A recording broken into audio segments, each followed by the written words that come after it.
Okay, this is Patrick Tallon for ENBC 403 final project. This project is on radiogenomic-based prognosis of non-small cell lung cancer. So an introduction into what non-small cell lung cancer is. Lung cancer is the leading cause of cancer death in the United States, of which non-small cell lung cancer makes up 85% of those cases. We've known for decades now that lung cancer has an environmental as well as a lifestyle basis. So smoking as well as exposure to environmental toxins and pollution can increase an individual's risk of developing this condition. However, there's also a genetic basis that impacts whether or not an individual will be diagnosed with non-small cell lung cancer and what their prognosis thereafter will be based on these genetic factors. Now, there's a lot of diseases for which this is the case, but applying these genetic factors is often only viable in simple circumstances where there's a very clear connection between the genotype and the phenotype, and it doesn't often work very well in situations where the genetic basis is less clear or involves many sets of genes, a large genetic data set. However, with the rise of big data and being able to process larger sections of data, we can now incorporate large genetic data, which is known as genomics, into our model development. Now, coupling this with the data that we receive from radiological features, which is known as radiomics, we can use these to develop models for prognosis. Now, in the literature, there are a number of radiomic models, as well as a few radiogenomic models, but this study is looking at whether or not we can combine radiomic and genomic models to create a radiogenomic prognosis model, which can give us better prognostic outlooks. So an introduction into the kind of data sets that we're using. So radiomics data generally comes from either PET, CT, or MRI images. Those are the most common in the literature. As well, genomic data can come from RNA sequencing, or it can come from gene expression, microarrays, as well as a number of other places. So the research question is whether or not radiomic and genomic features can be combined to create a prognostic model which has a greater discriminatory power than a model created from radiomic features alone. The hypothesis is that combining radiomic and genomic features will create a prognostic model which has greater discriminatory power than one created from radiomic features alone. So just a quick look at the workflow. So radiomic and genomic data were obtained, and this data, the first step is to clean this data, which involves normalization as well as checking for any missing values. So this is the data processing step. Then with both of the radiomic and genomic data set, we want to go ahead and identify any instances of multi-collinearity between the data set using a few different methods to cross-validate our approach. Once we remove any of the features which have multi-collinearity with the other set of data, we then move on to developing a Cox proportional hazards model, and then to identify any statistically significant features in each of those models. And then one model each from the radiomic, genomic, and radiogenomic, or one model was created for the radiomic, one model was created for the genomic, and one model created for the radiogenomic features together. And those models will be evaluated for their ability to prognose.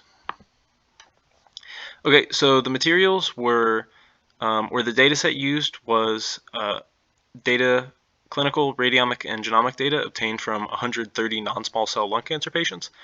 The event, so in this case, survival status, as well as the survival time were taken from the clinical data set. And then the radiomic data set was a set of low-dimensional features extracted from PET images.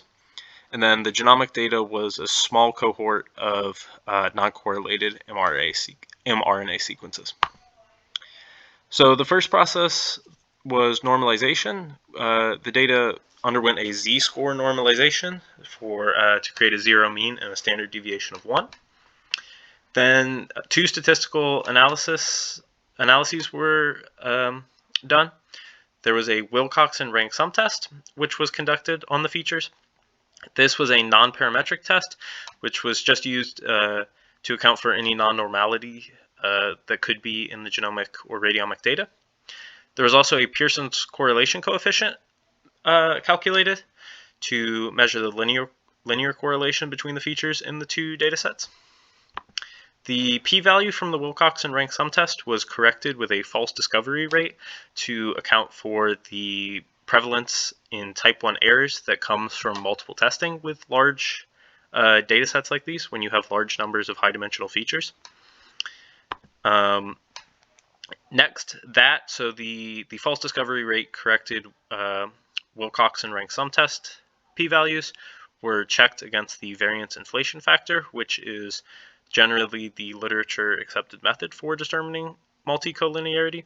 It is a ratio of the variance with multiple parameters versus just the single parameter being evaluated.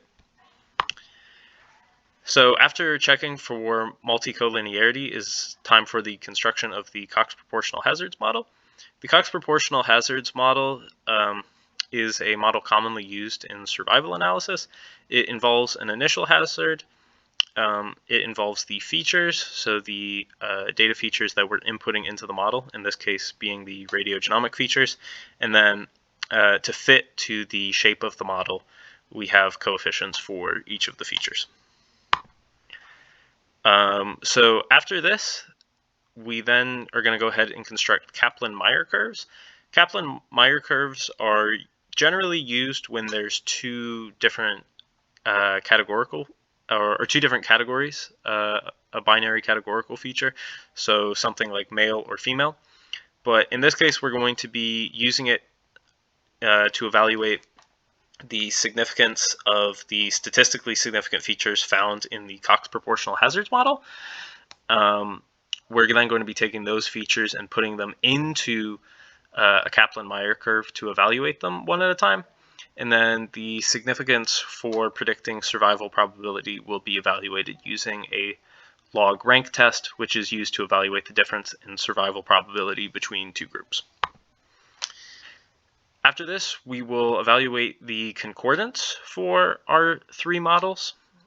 This is a measure of model discriminatory power, which is generally most commonly used in survival analysis.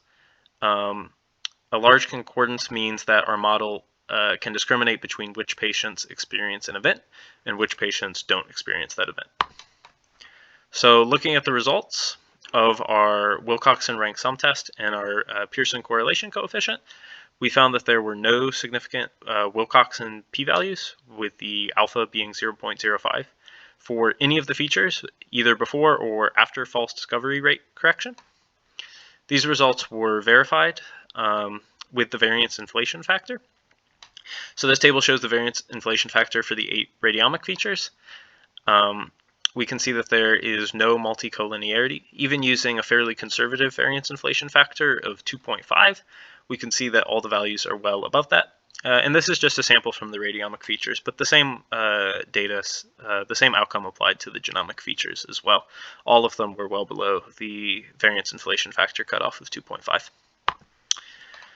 Okay, so this is after the construction of our Cox proportional hazards model.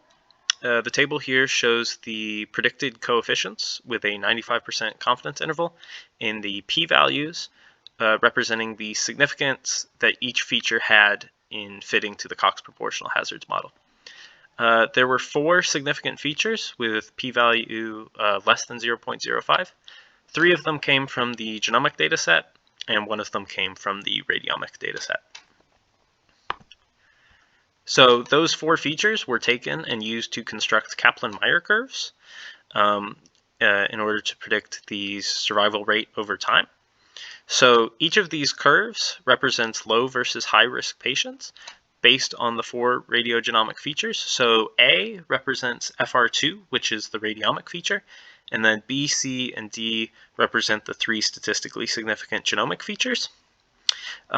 Low and high risk were determined based on the median value of that feature. So the normalized z-score data for each feature were split in half based on the median, and if the individual who that data corresponded to fell below the median, they were binned into the low risk category, and if it was above that, they were binned into the high risk category.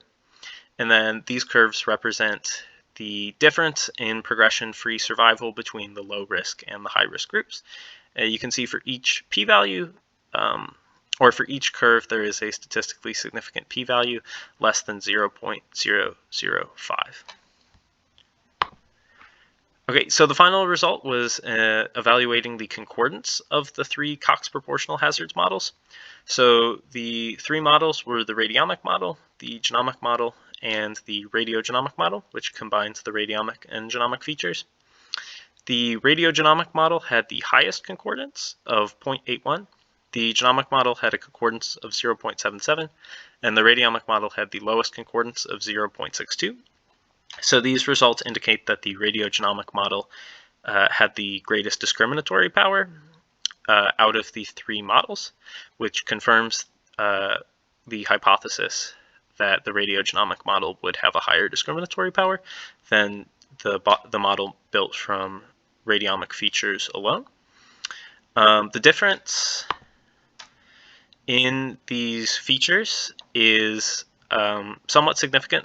So the radiomic dataset only had one significant feature, whereas the genomic dataset had three significant features. So that may explain why the genomic model was closer to the radiogenomic model than it was to the radiomic model. But both radiomic and genomic features were significant in both the Cox proportional hazards model and the Kaplan-Meier curve. And the radiogenomics model had improved concordance versus either the radiomic or genomic model. So finally, in conclusion, the hypothesis was supported by the results of the study. Several limitations of this study were the data and potential concerns to whether or not it was pre-processed correctly, potential overfitting of the model, as well as the prognostic value and generalizability of the results may be called into question. So future work would go towards increasing the generalizability of the results, using larger cohorts, using alternative data sets to validate the results. And there's potential that these results could have applications to studying other diseases, such as other types of carcinomas. And these are the references that were cited in the presentation. Thank you for listening.